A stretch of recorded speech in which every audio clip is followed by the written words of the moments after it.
Marcel, where are you going with that disc? You are not putting that on again. Marcel, okay, if you press that button, you are in very, very big trouble. Welcome to this first video, and actually the first video in the playlist on differential equations. Hello, ako ulit to. After a short break, I am back. So, welcome again to the Mathematics Unity Review hosted by the UP Mathematics Club. At this time, hindi muna ako mag-on cam for personal reasons. Pero, ayun. In this part of the review, we will be discussing problems related to directional derivatives and rates of change. So, tatlo yung problems natin na i-discuss dito. Let's proceed with the first problem. So, suppose that f of xy is given, tapos merong continuous partial derivative siya. So, the point 11, sinasabi dito that the directional derivative in the direction towards the vector with components 2, 4 is 2. And then the direction towards the vector with components 2, 2 naman is 3. So, we need to find the gradient of f at the point 11 and also the directional derivative there in the direction towards the vector with components 2, 3. So, a very confusing yung problem niya kasi marami tayong kailangan i-consider and actually hindi direct yung magiging process natin dito. Kailangan natin pag-isipan kung ano yung ini-imply ng bawat statement and kailangan natin malaman kung paano natin siya magagamit ng mabuti para mahanap yung pinapahanap sa atin. So, again, like before, counting time muna, mag-pause muna tayo to think about the problem and to recall concepts from the lecture.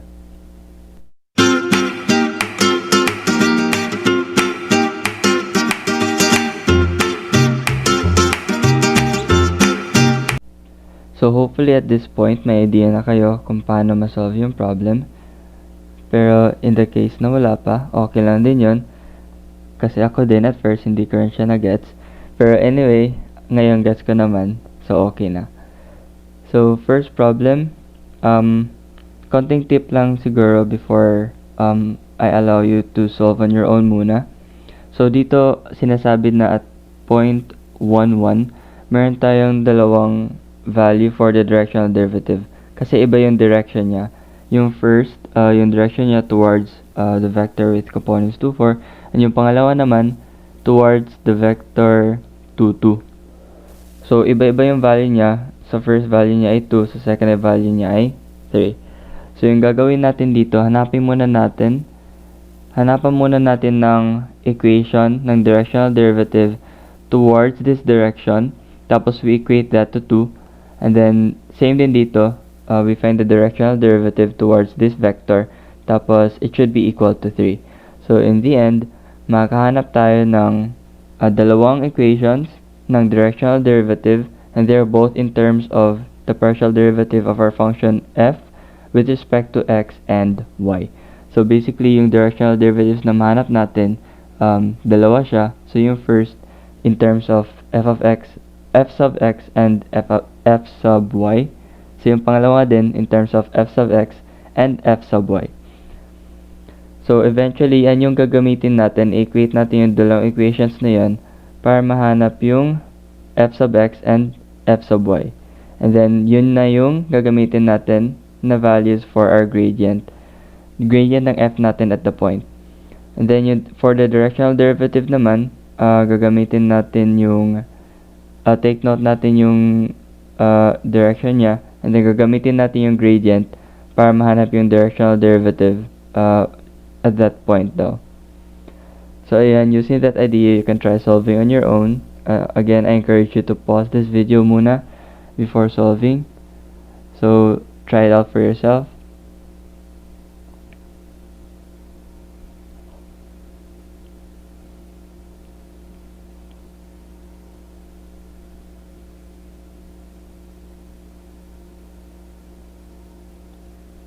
So hopefully you did try to solve the problem.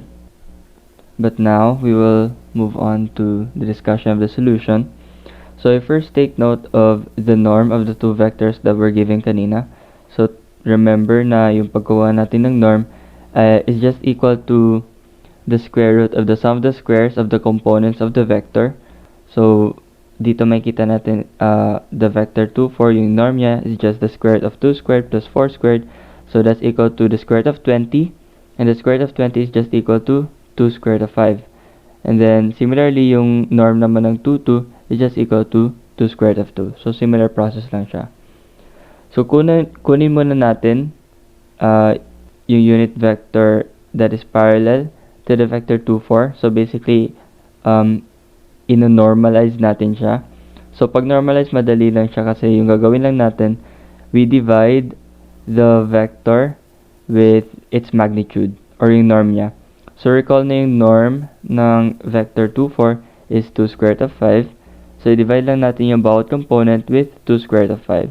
So, 2 over 2 square root of 5 is 1 over square root of 5. And 4 over 2 square root of 5 is 2 over square root of 5. And then, similarly, we also define another vector, say vector u sub 2. So, this time, siya yung normalized vector ng 2, 2. So, the vector 2, 2 divided by its norm lang ulit. So, we get the vector with components 1 over square root of 2 and 1 over square root of 2. So, from the given, meron tayo na, again, ito yung parang shortcut ng pagkuha ng directional derivative natin. We just multiply the gradient of f at the point 1, 1 with, ayan, since yung kinoconsider natin dito ay yung normalized vector na the normalized vector u sub 1 kasi nga yung first in the direction 2, 4 yung vector na yun, yan yung i-multiply natin dito. Take note na dapat yung normalized vector dapat. So recall na yung gradient of f natin at the point 1, 1 is just equal to the vector f sub x at 1, 1.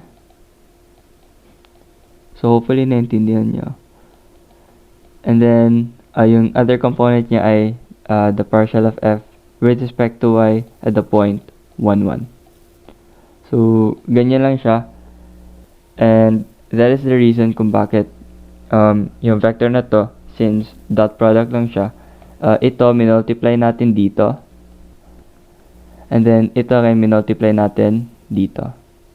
That's why yung nakuha natin 1 over square root of 5 times the partial of f with respect to x, and then ayan, ito na multiply lang din dito.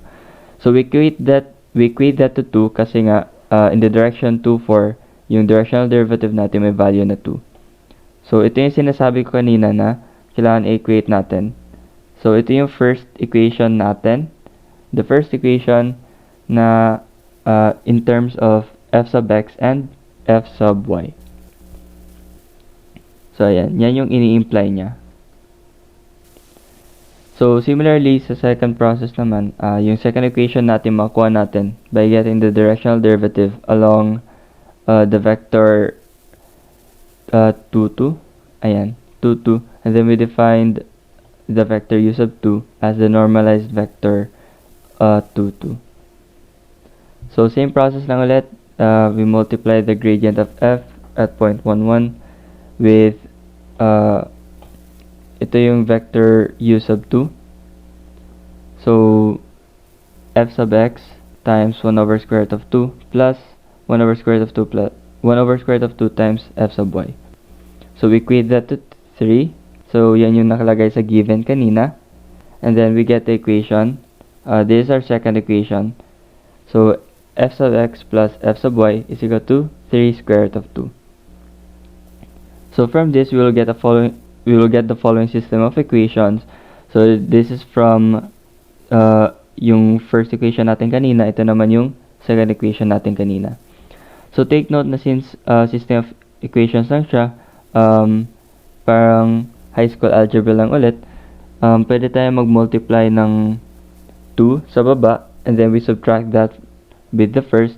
So we will end up with yung f sub x equal na lang siya to, ito ni-multiply natin by 2, so 6 square root of 2 minus 2 square root of 5.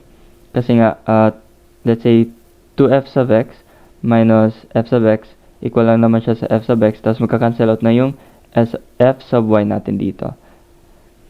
And then in the same process, kapag isubtract lang natin yung first with the second, makuha natin kaagad yung f sub y. So 2 squared of 5 minus 3 squared of 2. So, ayan, meron na tayong f sub x, f sub y at the point 1, 1. So, basically, nakuha na natin yung value ng gradient natin ng f at the point 1, 1. So, ito yung f sub x, this part right here, ito yung f sub x, ito yung f sub y. So, at the point 1, 1 siya. So, in this part naman, kailangan mahanap na natin yung directional derivative na tinutukoy sa problem. So, pang mahanap siya, i-consider natin yung unit vector na parallel sa 2, 3. Kasi yun din yung na-specify sa problem. So, yung unit vector parallel dito, mag-normalize lang ulit tayo.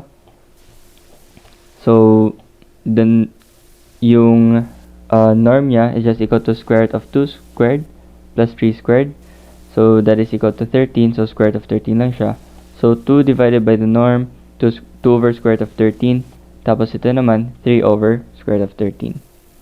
Hence, we have the directional derivative of f at 1, 1.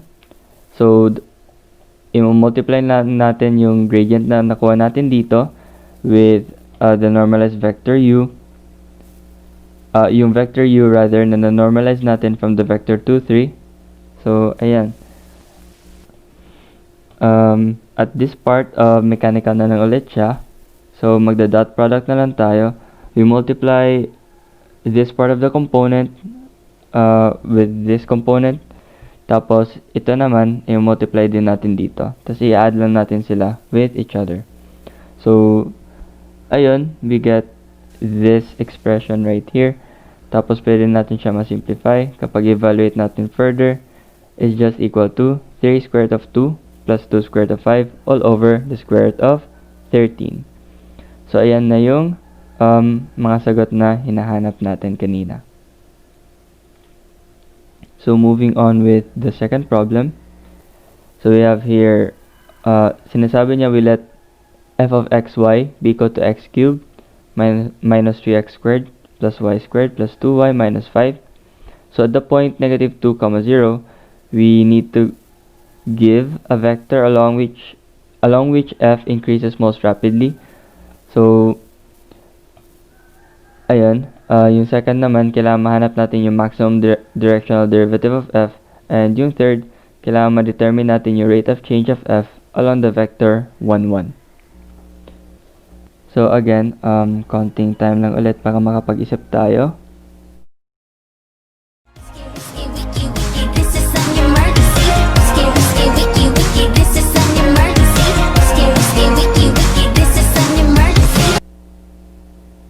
So, hopefully may idea nga kayo kung paano ma-solve yung problem na to. So, take note na yung 1 and 2, hindi naman kailangan na elaborate answers. Kailangan natin ma-familiarize kung ano dapat yung ibibigay nating answer kapag ito yung hinahanap. And then, sa part 3 naman, dyan na tayo magsasolve talaga. Because we need to find the rate of change of f along a vector. So, yung vector na yun ay 1, 1.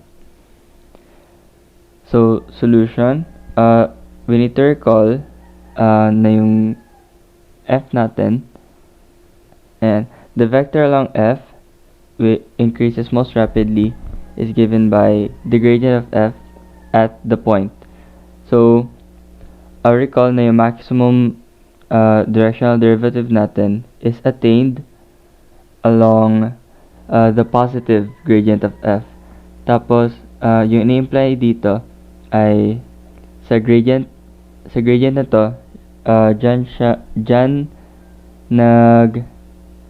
pinakamabilis na mag-ascend yung f natin along a certain vector. Kasi similarly, yung negative gradient of f naman natin, dyan pinakamabilis na mag-descend yung function natin along a certain vector. So, basically, since ito yung pataas, yan yung hinahanap natin, dapat positive gradient of f yung gamitin natin.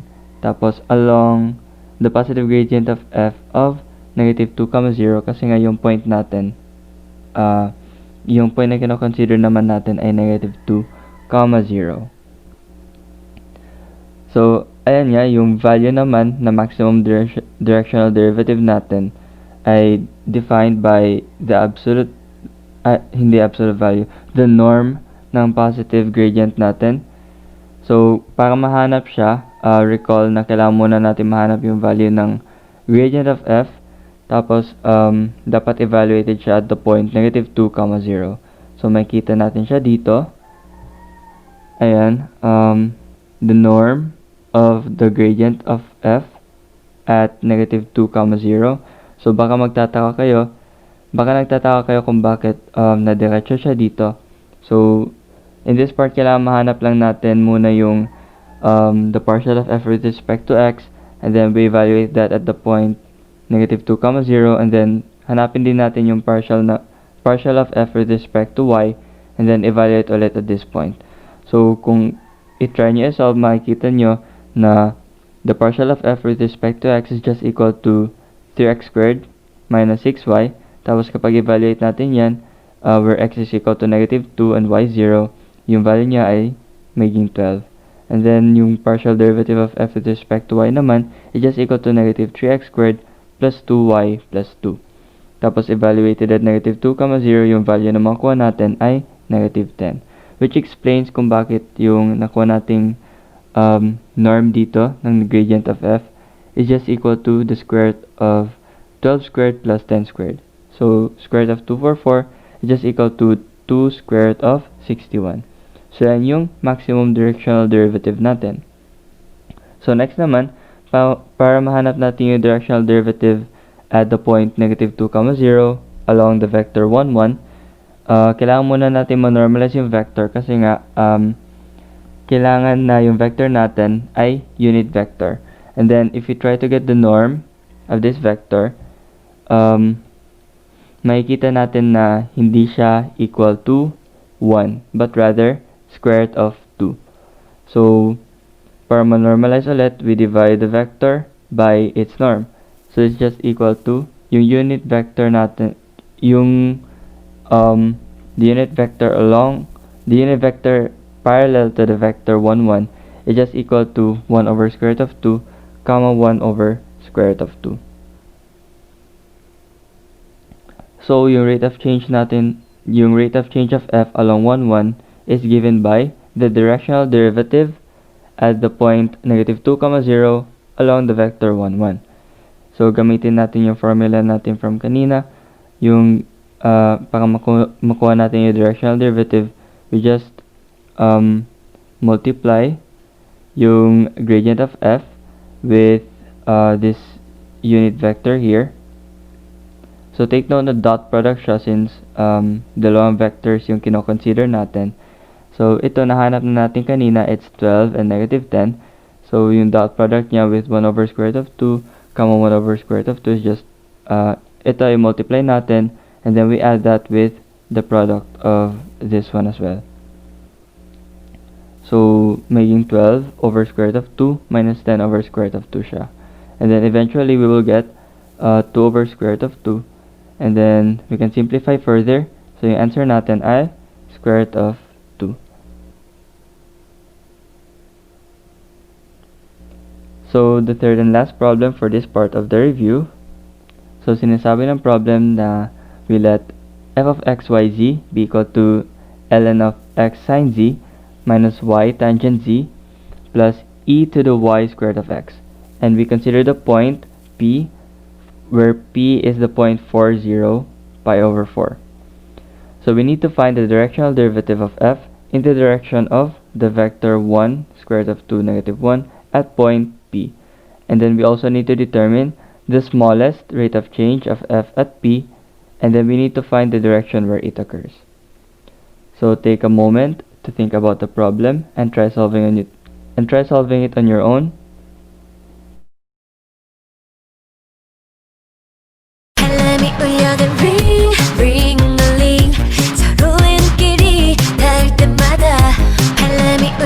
ring, ring. Okay, so hopefully nakapag-isip-isip na rin tayo. So let's just take note of what we need to find. So kailangan natin yung directional derivative in the direction of the vector, of this vector here, at point P. Tapos kailangan malaman natin kung ano yung smallest rate of change of f at P. So, ayan, I think na-discuss ko na rin siya kanina. So, we just need to take note na yung smallest rate of change, yung pinapertain niya ay yung minimum directional derivative. So, again, yung value ng minimum directional derivative is just the negative of the norm of our, baliktad yan, triangle, of our gradient. Tapos, it occurs at the negative gradient of f. So, ayan lang siya. Yan lang yung parang need natin to consider, and yung iba na-discuss na rin natin kanina. So, ayan, for the solution, we first take note na yung gradient of f natin, medyo intimidating siya tingnan, pero yung process, alam naman natin na this is just equal to partial of f with respect to x. Ito yung partial of f with respect to y. Baguhin ko para mas maganda. Ayan. Tapos ito naman yung partial of f with respect to z. So, kapag masolve na natin yan, pwede na tayo makaproceed. So, at the point 40 pi over 4 naman, yung gradient natin, basically mag-substitute lang tayo ng values. Yung gradient natin at this point is just equal to the vector with components 1/4, 1, and 1. And with that, kailangan natin mahanap naman yung unit vector parallel to this vector here. So again, yung unit vector parallel dito is just the vector that is equal to yung vector na makuha natin when we normalize this vector here. So ayan, we just divide this vector with its norm. So yung, kung mapapansin nyo, yung norm natin ay 2. So 1 divided by 2. Tapos ito naman square root of 2 over 2. Tapos ito negative 1/2. So pwede natin makuha yung directional derivative of f in the direction of the vector with components 1 square root of 2 negative 1. Tapos at point P din, so it's given by, ayan, yung gradient lang multiplied by the unit vector or the normalized vector ng vector na to. I mean, yung vector equal to when we normalize this vector here. So, ayan, plugging in yung mga na-obtain natin kanina. So, that product lang nilang dalawa.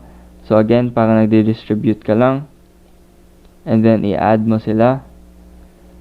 So, we end up with 1/8 plus square root of 2 over 2 minus 1/2. Evaluating further, we will obtain 4 square root of 2 minus 3 all over 8. So, yan na yung answer natin sa first part ng hinihingi ng problem. So, sa second part naman, gaya na nasabi ko kanina, yung smallest rate of change natin is just the minimum directional derivative. So, it's just given by the negative norm of the gradient of f at the point P. So, makita natin yan dito. So, ayan. So, the negative norm of the vector with components 1/4, 1, and 1. So, kunin lang natin yung square root ng 1/4 squared plus 1 squared plus 1 squared. So, the negative square root of 1 over 16 plus 1 plus 1 is just equal to negative square root of 33 over 4. So, yan yung smallest rate of change niya. Tapos, kung gusto rin natin malaman kung saang vector siya nag-occur, i-recall lang din natin that it occurs along the vector the negative gradient of f at point P. So, ayan, is the same vector that we obtained here. So, that is the last problem for directional derivatives and rates of change. So, alalahanin lang natin na very confusing siya minsan kasi maraming formulas and maraming implications na kailangan i-remember. So, we need to be familiarized kung ano yung ini-imply ng problem, tapos kung ano yung hinahanap, and then we need to make the most out of what is given para magamit natin siya ng maayos and mahanap natin yung tamang pinapahanap sa atin. So, ayan. See you again in the next part of the review. So, thank you so much for listening. Hey, Mr. Grumpy Gills. When life gets you down, you know what you gotta do? I don't want to know what you gotta do. Just keep swimming, just keep swimming, just keep swimming, swimming, swimming.